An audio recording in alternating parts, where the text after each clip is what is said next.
Pessoal, domingo à noite, depois das manifestações, elas não desapontaram ninguém. O governo arriscou alto e pode dizer que um bocado de gente foi às ruas.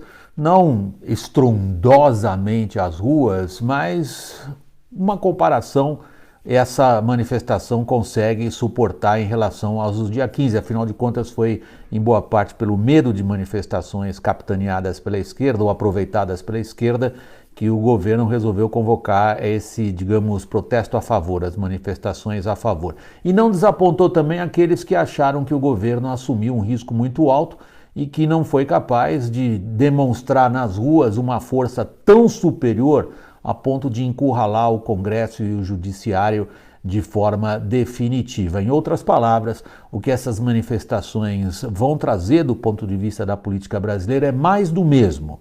O governo demonstra que tem capacidade de arregimentação e mobilização através de redes sociais, que é em boa parte a explicação do sucesso eleitoral do ano passado. E o Congresso continua absolutamente seguro de si quanto ao que acha que devem ser as pautas que tem que tocar, com ou sem governo. Note-se que uma boa parte do alvo das manifestações foi exatamente o presidente da Câmara dos Deputados, Rodrigo Maia. É uma figura da qual o presidente da República, em qualquer situação, mas particularmente nessa, depende muito se ele quiser levar adiante o que ele acha importante, sobretudo o pacote anticrime e a reforma da Previdência. Aí, com a ajuda dos colegas lá da Arco Advice, eu tenho aqui uma breve listinha do que está pela frente. Afinal de contas, o que a gente se pergunta depois das manifestações, o que acontece agora? Dá uma espiada o que está ali no Congresso para ser aprovado de interesse do governo, de interesse do país inteiro. Crédito suplementar para intervenção em Roraima, prorrogação da adesão ao programa de regularização ambiental pelos proprietários rurais, uma base eleitoral importante do Bolsonaro. Importantíssima, MP 868 altera o marco legal do saneamento básico. Como vocês sabem, metade desse país as pessoas não têm acesso ao saneamento básico. Por falta de acordo, é capaz que essa MP ela caduque.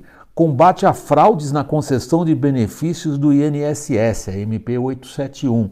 Ela poderia, se esse combate às fraudes no INSS for levada seriamente adiante, economizar aí uns 10 bilhões de reais por ano.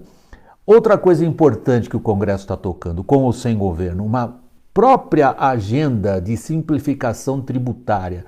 Talvez a reforma tributária seja o assunto mais mencionado pelos empreendedores no Brasil, mais ainda até do que a reforma da Previdência. O Congresso quer tocar isso por conta própria. Temos a própria reforma da Previdência. Os primeiros passos vêm agora. Por que eu disse que vai trazer mais do mesmo?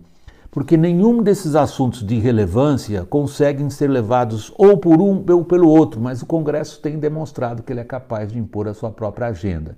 Essas manifestações de domingo vão encurralar e emparedar o Congresso de maneira efetiva, a ponto de ele obedecer o que o presidente gostaria que fosse aprovado? Não, é a minha previsão. O que vai depender então? Vai depender daquilo que o presidente tem dito que ele não gosta de fazer, que é negociar uma base sólida, estável e previsível dentro do Congresso. Pessoal, isso significa que nós vamos ter a política como ela é por um bom tempo. Turbulenta, volátil, imprevisível, dependendo talvez do imponderável. E isso significa que mais do mesmo. Pessoal, muito obrigado. Até o próximo vídeo.